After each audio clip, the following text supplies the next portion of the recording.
Nos dias de hoje, com um mercado altamente competitivo, é impossível a iniciativa privada ignorar o poder público enquanto cliente.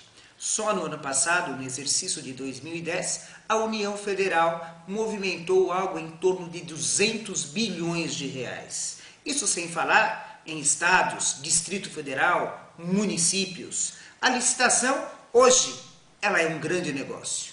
Só que contratar com o poder público implica em entender a língua que o poder público fala. E entender a língua que o poder público fala, em última análise, é entender um pouquinho da lei de licitações. É saber o que nós poderemos fazer quando o pregoeiro fala que isto ou aquilo é discricionariedade dele, ou quando o presidente da comissão diz que o edital é soberano. A RCC oferece uma série de cursos, licitações, contratos, pregão, capacitação de pregoeiro. Venha conhecer o trabalho da RCC e comece a participar das licitações do poder público. E o que é a licitação? Ora, licitação é procedimento administrativo vinculado destinado a obter a melhor proposta para o contrato de interesse da administração. Mas, se a gente deixar esse conceito de maneira mais minuciosa, de maneira mais detalhada, como devemos entender a licitação? Ora, a licitação enquanto procedimento administrativo vinculado. Procedimento administrativo vinculado nada mais é que uma sucessão de atos. Uma sucessão de atos cuja validade do último ato depende dos anteriores.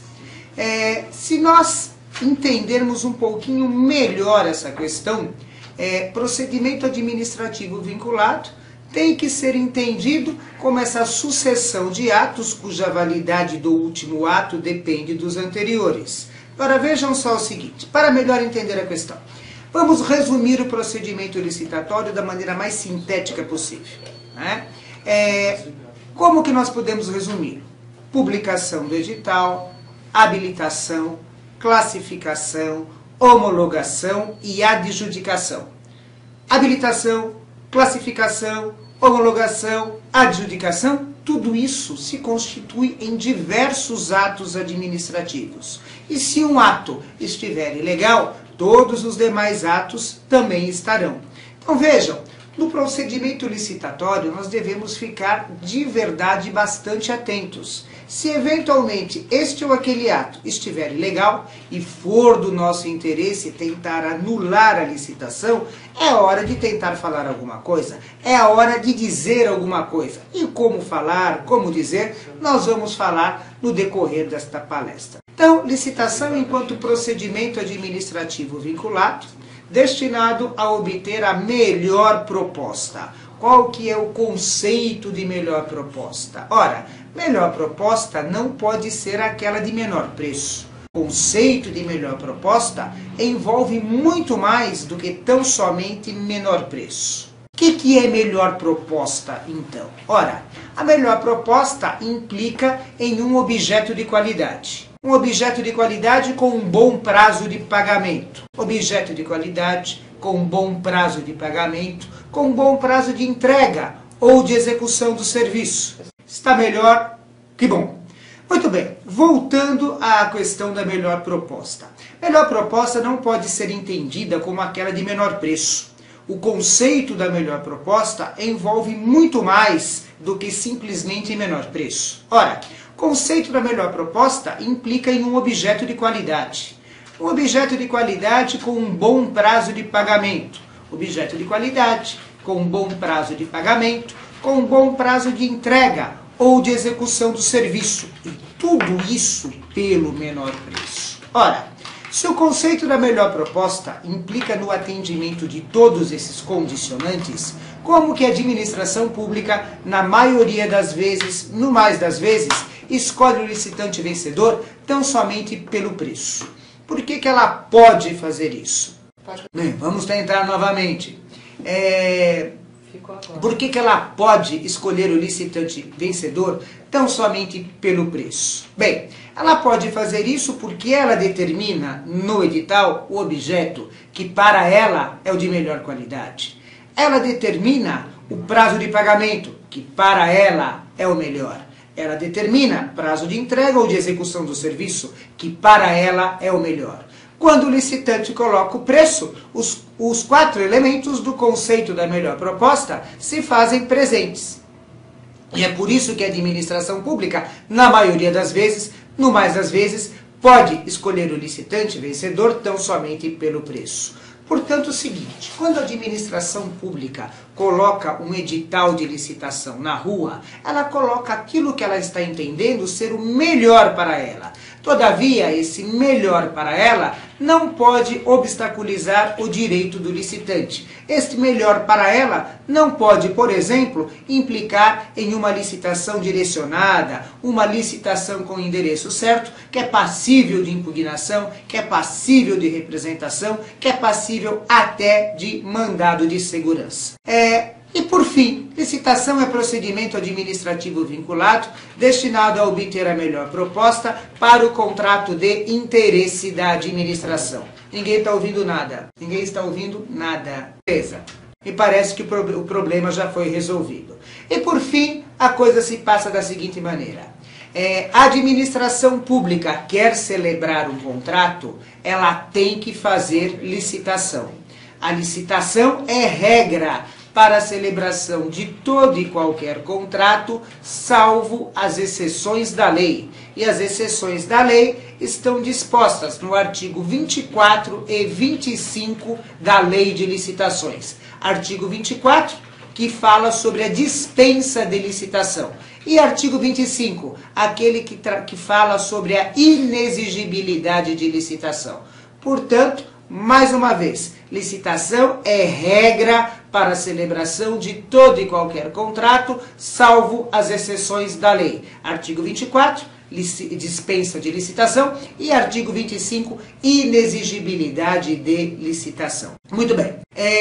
Agora que a gente já tem uma ideia do conceito de licitação, quais são as modalidades de licitação? Ora, nós temos como modalidades de licitação a concorrência, a tomada de preços e o convite previsto no artigo 22 da Lei de Licitações. E o pregão previsto na Lei 10.520 de 2002, que é a lei específica para o pregão. Sinteticamente, como nós devemos entender essas 4 modalidades de licitação? Primeiramente, a concorrência. Concorrência é a modalidade mais ampla de licitação. É a modalidade mais ampla de licitação em que todos podem participar, desde que atendam ao edital. Quando eu falo que concorrência é a modalidade mais ampla de licitação em que todos podem participar, desde que atendam ao edital, como nós devemos entender isso? Ora, na concorrência não pode existir nenhum pré-requisito. O licitante quer participar, basta que ele atenda ao edital. E atender ao edital, sabemos nós, implica em apresentar documentos e proposta. Que documentos são esses que o licitante deve apresentar? São aqueles documentos previstos no artigo 28, 29, 30 e 31 da Lei de Licitações. Apresenta a documentação, artigo 28, 29, 30 e 31, e proposta conforme o edital. O que é proposta conforme o edital? Ora, proposta conforme o edital implica em atender a todos aqueles condicionantes de ordem formal, típicos de qualquer proposta comercial. A exemplo, o licitante proponente deverá apresentar proposta em impresso próprio, com preço unitário, preço global, ou seja, aqueles condicionantes que todos nós conhecemos, típicos de qualquer proposta comercial. Mas de tudo isso que eu falei, o importante é você lembrar o seguinte, que na concorrência não pode existir nenhum pré-requisito. Ou seja, na concorrência, o licitante não está obrigado a cumprir nenhum procedimento preambular. Ele quer participar, basta que ele atenda ao edital. E atender ao edital, apresentar documentos e proposta. Muito bem, muito provavelmente, nessas alturas, vocês todos devem estar com uma dúvida. Que história é essa de procedimento preambular? Que história é essa de pré-requisito que na concorrência não pode ter? Veja só, explicando agora a tomada de preços, isso vai ficar um pouquinho mais claro. O que é tomada de preços? Tomada de preços modalidade de licitação para licitante previamente cadastrado. Modalidade de licitação para licitante previamente cadastrado ou que atenda a todas as exigências para cadastramento até 3 dias antes da licitação. Então vejam só o seguinte, na tomada de preços, diferentemente da concorrência, existe um pré-requisito. Qual pré-requisito? O licitante deve ser cadastrado. Este é o procedimento preambular que existe na tomada de preços, mas não existe na concorrência. A tomada de preços, em princípio, se o licitante quiser participar, ele deverá se cadastrar na administração pública. E como que ele faz para se cadastrar na administração pública? Ora, ele deverá apresentar aqueles documentos previstos no artigo 28, 29, 30 e 31 da Lei de Licitações. Apresenta essa documentação perante a administração pública. E a administração pública vai examinar o documento. Se a documentação estiver em ordem, ela vai emitir o denominado certificado de registro cadastral. E será com esse documento, certificado de registro cadastral, que o licitante poderá participar da tomada de preços.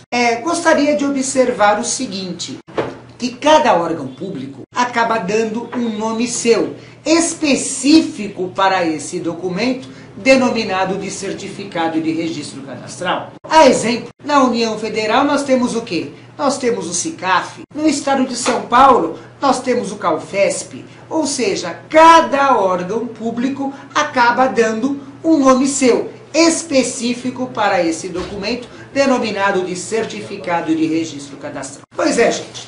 Até antes da edição da Lei 866 de 93, tomada de preços era só isso, para licitante previamente cadastrado. Veio a Lei de Licitações e abriu uma segunda possibilidade. Segunda possibilidade esta que eu já falei para vocês quando eu fui conceituar a tomada de preços. Ou seja, tomada de preços é para licitante previamente cadastrado ou que atenda a todas as exigências para cadastramento até 3 dias antes da licitação. Então veja, esta segunda hipótese é para o licitante não cadastrado.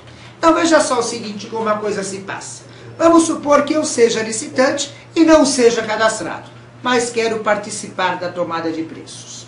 Até 3 dias antes da licitação, eu atendo a todas as exigências para cadastramento. Nesta hipótese, a lei me assegurou o direito de participar nessa tomada de preços. Todavia, infelizmente, a lei foi ingrata para com o licitante. Por quê? Porque ela assegurou esse direito, mas ela não disse o que o licitante deve fazer com esta documentação. Então veja, cada órgão público acaba imprimindo um procedimento seu, específico para esta hipótese. A exemplo, tem órgão público que fala o seguinte: não cadastrado, traga toda a documentação para mim até 3 dias antes da licitação. E eu me comprometo a examiná-los, e se a documentação estiver em ordem, se a documentação estiver regular, vou emitir o certificado de registro. Venha conhecer os serviços e cursos ministrados pela RCC. Operadora 11 33 46